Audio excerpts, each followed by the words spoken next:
Did you know if you grab a strawberry and cut off a thin slice, then grab a pot with soil, plant the strawberry slice on top, cover lightly with some soil, water it, place a glass over it to create a humid environment, and pretty soon, you'll have little baby strawberry seedlings growing. When they grow to at least 6 inches long, plant them outside and grow some strawberries. The best part, once you plant them, they'll grow back every year. Did you know if you grab a pear, slice it open and take out one of the seeds, then soak it in water for 6 hours, then rip off a piece of paper towel and wet it. Squeeze out the excess water, place it on the counter, take out the seed and put it on top, sprinkle a little bit of cinnamon on it to prevent it from molding up, fold it over, place it in an airtight container, and because pear seeds need to be triggered to sprout, you need to put it in the fridge. This is called stratification. After some time, open it up and check, and you'll find that the seed has sprouted. The next thing you want to do is grab a pot and add some fresh soil. Then gently plant the sprouted pear seed in the middle.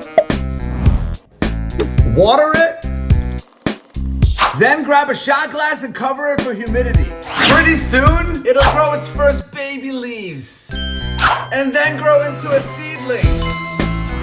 When it's at least 6 inches long, plant it in a bigger pot, and when spring comes around, you can plant it outside. Did you know you can grow pomegranates in a pot with a pomegranate from the store? When you cut into one, all these are actually seeds. So the first thing you want to do is pick a few of them out. Use a paper towel to smush them and get all the fruit off. Soak the seeds in a bowl of water for about 6 hours. Then wet a paper towel, put the seeds on top, place it in a Ziploc bag, and place it somewhere warm and dark like in a cabinet above the oven. In just a few days, check this out.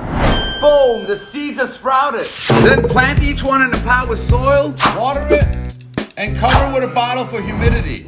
It'll continue growing and growing. When it's at least 6 inches long, transplant it into a bigger pot and grow some pomegranates.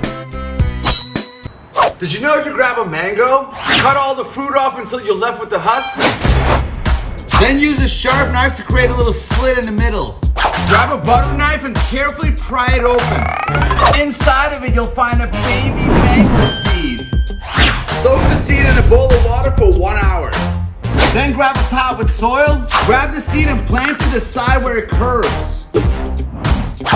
Water it, cover it with a bottle or a bag for humidity. Pretty soon it'll start to sprout. When it grows to at least 6 inches long, plant it in a bigger pot and grow a mango tree. And yes, it might take some time to grow, but in the end, when you taste your own homegrown food, it's all worth it.